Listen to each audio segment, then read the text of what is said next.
இறை இயேசுவில் எனக் அன்பார்ந்தவர்களே, நம் ஜீவனுள்ள தேவனின் உயிருள்ள வார்த்தைகளை தினமும் கேட்பதன் மூலம் உங்களுக்கு நன்மையும் ஆசையும் உண்டாவதாக. இன்றைக்கு நம் உள்ளத்தில் ஆண்டவர் பேச விரும்புகிற திருவசனம் லூக்கா 7ஆம் அதிகாரம் 16ஆம் திருவசனம். கடவுள் தம் மக்களை தேடி வந்திருக்கிறார். அல்லேலூயா. இறை இயேசுவில் எனதருமை நண்பர்களே, உங்கள் அனைவருக்கும் நம் இயேசுவின் அன்பை உரித்தாக்குகின்றேன். இன்றைய புனிதராம் புனித இன்கிரிட் ஆஃப் ஸ்வீடனிடம் நமக்காக இறை இயேசுவின் பாதுகாப்பை அருளை கேட்டு ஒரு நிமிடம் ஜெபிப்போம். இன்று செப்டம்பர் மாதம் 2ஆம் தேதி செவ்வாய்க்கிழமை. இன்றைய நாளில் பிறந்த நாள் மற்றும் திருமண நாள் கொண்டாடும் அனைவருக்காகவும் இறை இயேசுவின் அருளை நாடி நம் ரோசரி பிரேயர்ஸ் குடும்பத்தார் சார்பாக ஜெபித்துக் கொள்வோம். அது மட்டுமல்லாமல் பிரியமானவர்களை இழந்து தவிக்கும் நண்பர்களையும் ஒரு நிமிடம் நினைத்து அவர்களை இறை இயேசுவின் ஆறுதல், அன்னை மரியின் தேறுதல் நிரப்ப வேண்டும் என்பதாய் ஜெபித்துக் கொள்வோம். சரி, எப்படி இருக்கிறீர்கள் நண்பர்களே? மகிழ்ச்சியாய் இருக்கிறீர்களா? அல்லது எதையாவது குறித்த சிந்தனை ஓட்டம் மனதில் பெரும் இடத்தை பிடித்திருக்கின்றதா? இன்றைய வசனத்தை கேட்டீர்களா நண்பர்களே? கடவுள் தம் மக்களை தேடி வந்திருக்கிறாராம். இப்படி தன் பிள்ளைகளை தேடி நாடி ஆசையாய் வரும் ஒரு அருமையான கடவுள் இயேசு இருக்கும்போது எந்த வேதனையும் இல்லாமல் தினமும் இயேசுவிடம் வேண்டுங்கள்.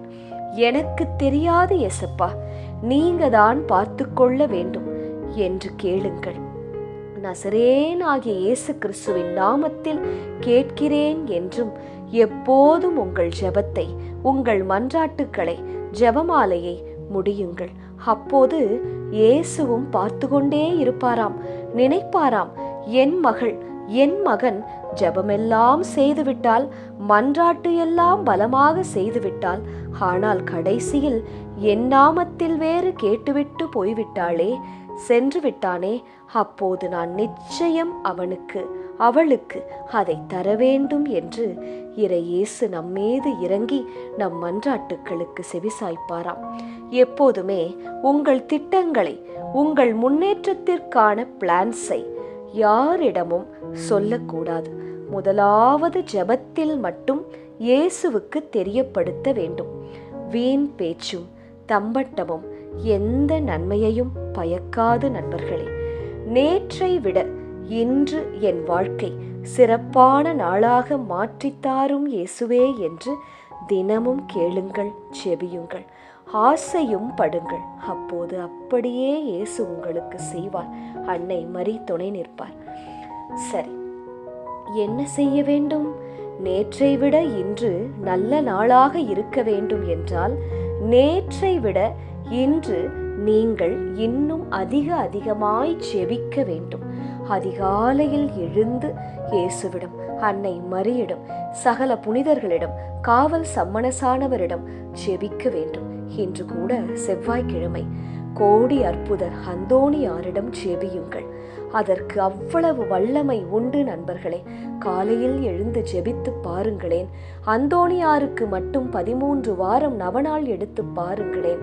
அவர் நிச்சயம் உங்கள் மன்றாட்டுக்களை நிறைவேற்றி தருவார். அது மட்டும் அல்லாமல் வேளாங்கண்ணி மாதா ஆரோக்கிய தாயின் நவநாட்கள் நடந்து கொண்டு இருக்கின்றது அல்லவா? ஆரோக்கிய தாயின் மன்றாட்டை தினமும் ஏறெடுங்கள், ஜெபியுங்கள். இந்த மாதத்திலே மாற்றங்களை ஆரோக்கிய தாய் உண்டாக்கி தருவார். அவரோடு இணைந்து வாழும் வண்ணம் அவர் நம் பொருட்டு இறந்தார். நம் இயேசு நமக்காக இறந்தார். ஆனால் நாம் என்ன செய்கிறோம்? இயேசுவோடு இணைந்த ஓர் வாழ்க்கையைத்தான் வாழ்கின்றோமா? இல்லையே. சிந்தித்து பாருங்கள். நமக்காக உயிரையே கொடுத்தார் இயேசு. ஆனால் நாமோ ஈஸியாக இயேசுவை, அன்னை மரியாளை மறந்துதானே என்று வாழ்கிறோம். வேலைக்காகவும் பணத்திற்காகவும் ஓட்டமாய் ஓடுகின்றோம். ஜெபத்தை, தபத்தை, மன்றாட்டை, தியானத்தை மறந்தே விட்டோம். இயேசுவோடு இணைந்து இருக்கிறீர்கள் என்றால் உங்களுக்கு தீமை விளைவிக்க கூடிய யாரையும், கெட்டெண்ணம் பிடித்த எந்த மனிதரையும் உங்களோடு இணைய, உங்கள் வாழ்க்கையில் தலையிட இயேசு விடவே மாட்டார். குடும்பத்தில் ஒருவரை ஒருவர் பின்னால் பேசுவதற்கு பதில் ஊக்கப்படுத்துங்கள். ஜெபத்தில் குடும்பமாய் இணைந்து, நண்பர்களாய் இணைந்து வளருங்கள். மாதம் ஒருமுறை உற்றாரை, நண்பர்களை அழைத்து உங்கள் வீட்டில் ஜெபமாலை செய்யுங்கள். குடும்பம் அமைதி, குடும்ப சந்தோஷம், பாதுகாப்பிற்காக, உடல் சுகத்திற்காக ஜெபியுங்கள். எங்கும் அமைதி, ஆபத்து இல்லா நிலைமை உங்கள் வீட்டில், வேலை ஸ்தலத்தில் நிலவும் பாருங்கள். அழகான அன்பான குடும்ப நிலை உங்கள் வாழ்க்கையில் மலரும். நண்பர்களே, இன்றைய நற்செய்தி வாசகத்தில் கப்பர்நகூமில் மக்களுக்கு அதிகாரத்தோடு போதித்துக் கொண்டிருந்தார் இயேசு. அப்போது அங்கு இருந்த பேய் பிடித்த ஒருவர், ஐயோ, நாசரேத்து இயேசுவே, நீர் யார்? எனக்கு தெரியும், நீர் கடவுளுக்கு அர்ப்பணமானவர் என்றது. இயேசு உடனே அதன் வாயை மூடி வெளியேற்றுகிறார். அதிகாரத்தோடும் வல்லமையோடும் தீய ஆவிகளையே விரட்டுகிறார் இயேசு. அவர் ஒரு வார்த்தை சொன்னால் போதும் நண்பர்களே, அனைத்து தரித்திரமும் உங்கள் வாழ்க்கையிலிருந்து களைந்து வளமை வரும். செபிக்கலாமா? இயேசுவே, வாழ்வோரின் நாட்டிலே ஆண்டவரின் நலன்களை நான் காண்பேன் என்று இன்றைய திருப்பாடல் வார்த்தை கூறுகிறதே, அதே போல என் வாழ்க்கையிலும் செய்யும் இயேசுவே. என் ஒளி, என் மீட்பு எனக்கு மலரட்டும். எதற்கும் அஞ்சாத ஒரு வாழ்க்கையை எனக்கு கட்டளையிடும் இயேசுவே. ஆமேன். இயேசு கிறிஸ்துவின் பெரிதான நாமத்தின் நிமித்தம் ஜெபிக்கிறோம். ஆமேன். ஒவ்வொரு நாளும் உங்கள் உள்ளத்தில் ஆண்டவர் பேச விரும்புகிற இறை வார்த்தையை தெரிந்து கொள்ள ரோசரி பிரேயர்ஸ் சேனலை சப்ஸ்கிரைப் செய்யுங்கள். மேலும் உங்கள் நண்பர்கள் மற்றும் உறவினர்களுடன் ஷேர் செய்யுங்கள். நன்றி.